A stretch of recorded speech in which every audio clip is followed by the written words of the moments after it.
On today's video, I am exploring the best way to combine steak and cheese together. But I'm not talking about sandwiches. I'm looking for something more special, something that has never been done before. And today, you're gonna see the world's first. And everything starts off with this, a wheel of cheese. Not only is it a very good quality cheese, it's also a truffle cheese. And the first thing to do is to go ahead and open it up. And I'll tell you one thing, as soon as the package was removed, this is a funky cheese, but in a very good way. Now I've been to Italy, and I saw how the best cheese in the world was made. That was an incredible experience. Every wheel of cheese you see here is Parmigiano Reggiano, and I got the pleasure to see how they open it. Now even though this Parmigiano Reggiano is a lot larger, mine is much smaller. So we're trying to go ahead and use the same technique. And the first thing to do is to go ahead and add some knives through it. We want to cut this nice and slow. I'm telling you friends, this is an experience. It is awesome. But after going around and adding the knife little by little, in the end, the top just popped it off like this. And now you have a much clearer vision of the actual truffles. And the smell. This is a fantastic cheese. And because of the truffles, it makes it extremely unique. The first thing to do is to go ahead and remove this protective layer. It's just there to keep the cheese nice and fresh. Now if you think we're gonna let this top half go to waste, no,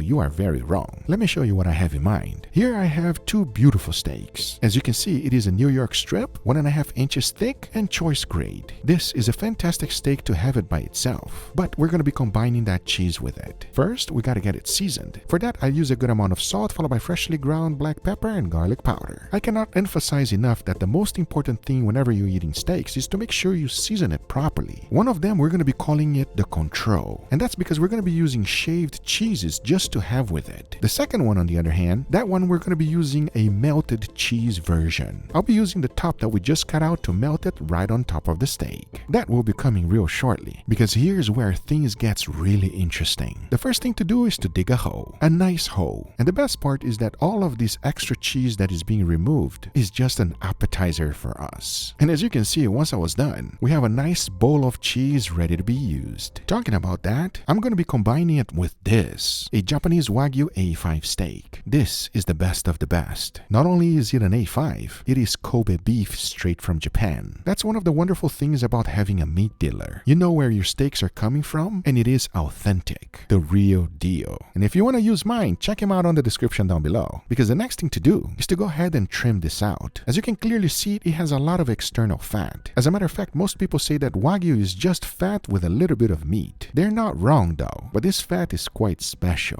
and I'll show you why.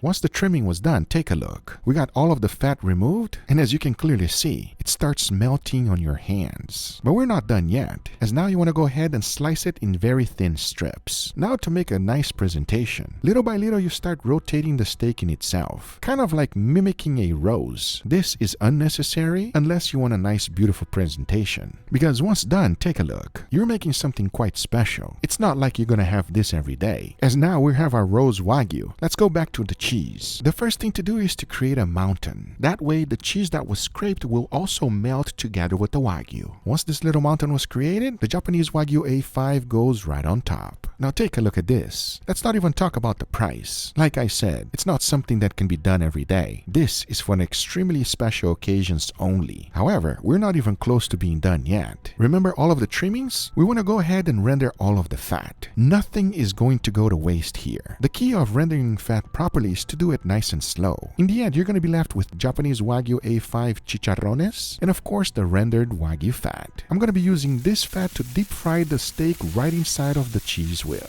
That will be coming real shortly, because just in case things do not turn out very good, I decided to go ahead and make an awesome side dish. And this one, I guarantee you, is going to please everyone. Let me show you how I made it. The first thing to do is to make a sauce. So into a pan, I threw in some marinara sauce, followed by a little bit of that beautiful cheese, stirred everything around, and then I added creme de leche, which by the way, you will be able to find it in your supermarket under table cream. Once you've mixed everything together, taste for seasoning. If salt is needed, just add a little. This one was just perfect. Now remember the Wagyu A5 chicharrones? If you think we're gonna let this go to waste, let's put it to good use. This is burrata. It's basically fresh mozzarella with very soft cheese cheese inside. And here is puff pastry. So the first thing to do is to go ahead and open it up. Then add the burrata right in the middle, followed by the Wagyu A5 chicharrones. Then close everything up and deep fry the whole thing in Wagyu fat until it's nicely golden brown. Be real careful though, because if you don't close the puff pastry tight, things will get out of hand. But if you're nice and careful, you should be left with a golden brown color just like this. And now to plate it up. First, a good amount of sauce, followed by the deep fried burrata, a tiny bit of more sauce on the top, so we can place those beautiful chicharrones. Then of course, add a little bit of parsley for color, and to finish it up, some truffle cheese. Now this is today's side dish, and I can tell you one thing, it's going to be marvelous. At least, that's my hope. Because now, it's time to go ahead and cook up the steaks, and also deep fry one inside of a cheese wheel. I'll tell you one thing, friends, I have no idea how this is gonna turn out, as now I say, it is enough talking, and it is time to grill some beautiful steaks, so let's do it.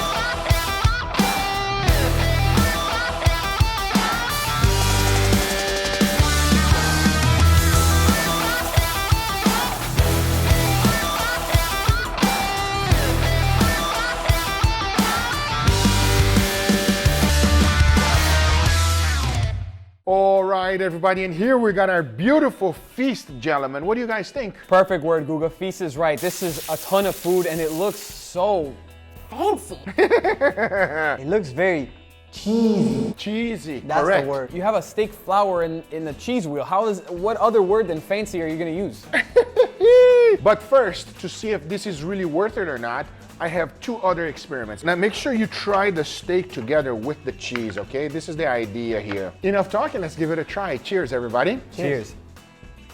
Oh, Dude, that cheese goes really well with the steak. we are going on the right direction over here, everybody. Starting off with a bang, and I'm not talking about just the looks of this, but the flavor. It's so explosive, so awesome, so in your face with the cheese and the steak. They pair so perfectly together. I love this already. I agree with you, Leon, 100%. And it must have truffle or something, right? Yes! It is truffle inside of the cheese. You see these little black spectacles? It's real truffle, unlike truffle oil. Truffle oil is not truffle. It's just basically it's disgusting, all right? If you want to try the real thing, have the real deal, everybody. It's the only way. This is delicious. really good. I'm curious about this one. So this is a little bit different, and the reason is the cheese was melted on top. Enough talking, let's give it a go. Cheers, everybody. Cheers. Oh, wow. It seems like it became stronger. Yeah. Because it's melted, everybody. Definitely get a more profound cheese flavor on this one. And I like the different texture of this. Gooey and creamy, it's really nice. And plus the steak on top of it, it's just perfection on top of perfection. That is divine, guys. That's really good. That is phenomenal and divine. And you? I like how you keep it simple. This is delicious, and so is this one. Yeah. Which one is better so far? I'm going with the melted one. Melted cheese, you. If you're a cheese lover, you can taste more cheese on the melted version, so you'll pick that. If you're a steak lover like me, you're gonna go for the control though. You taste more beef, and that's why I'm choosing that one. So we're pretty much tied up now. Yeah. I cannot wait to find out about the No. why. Which one do you prefer? I will tell you right after the side. Oh my God. What is this little bits on top of that? There's, yes, a little bit of Wagyu fat in there. Crispy Wagyu bits. Enough talking, let's give it a try. Cheers, everybody. Cheers. No way, bro. It is so delicious. I don't know how to express it more, everybody, how good this actually is. I'm not sure which one I like more, the steaks with the cheese or the Oh, side this dish. one? Damn, bro. This is so phenomenal. I Wow. can't think of a more perfect side dish to pair with these steaks. Just texture alone, you have such a crispy crust on the outside of the burrata, then the inside is nice and creamy. Plus that sauce adds a nice flavor and depth to it. You have a little crispy Wagyu whatever fanciness on top Chicharrón. too. Chicharron, look at that. that gives a delicious bite on top of it. I mean, wow, I'm blown away. What I like is that the sauce, whatever it is, it's not like a really runny sauce. It's kind of like a thick sauce, you know what I mean? Thick, everybody. He likes it thick. I like, yeah. We gotta do an extra final finish right here and melt a little bit of the cheese. No, we're not fancy at all with this. Yeah, so right here, we're just getting a little bit of extra meltiness, everybody. I think that's enough. Okay, so I'll do it first and then you guys do it second, okay? It's like fishing, you just go and grab. Exactly, but you see this? This looks like it's just water, but it's not, it's Wagyu fat. Make sure you grab the cheese. Okay, go for it, Leo. Oh, dude, it just cuts so easy. Enough talking, let's give it a try right now. Cheers, everybody. Cheers. Oh, Wow. oh my God. That should be illegal, everybody. How do you describe that description, guy? It's, you have that Wagyu tenderness plus the Parmesan and Wagyu fat that just seeps all over everything. It just creates such a expensive, luxurious, decadent mouthfeel. I feel like I'm sitting on a chair of gold right now. This is not real. That is the ultimate richness in a steak bite. This whole wheel of cheese and steak together will feed a lot of people because it's very rich. You're not gonna eat all this by yourself, No, yeah, everybody, right. because if not, the bathroom is gonna be your friend for a long time. You know what I'm saying? Long time. All right, I gotta ask you, which one is your favorite? The cheese wheel, bro. I've been eyeing it ever since that bite. How about you? I can't wait for this camera to turn off so I can put this, just take this home, bro. Imagine That's so just good. one thing I wish I had, everybody, a little piece of baguette. Oh. If you serve it, make sure you have some bread. Guga, I've never said this about one of your dishes, but that is a masterpiece. Oh, thank you, Leo. Very delicious. I hope you guys enjoyed this video. If you did, hit that thumbs up. If you're not a subscriber, be sure to subscribe. Remember, everything I use is always on the description down below. Thank you so much for watching. We'll see you guys on the next one. Take care, everybody. Bye-bye.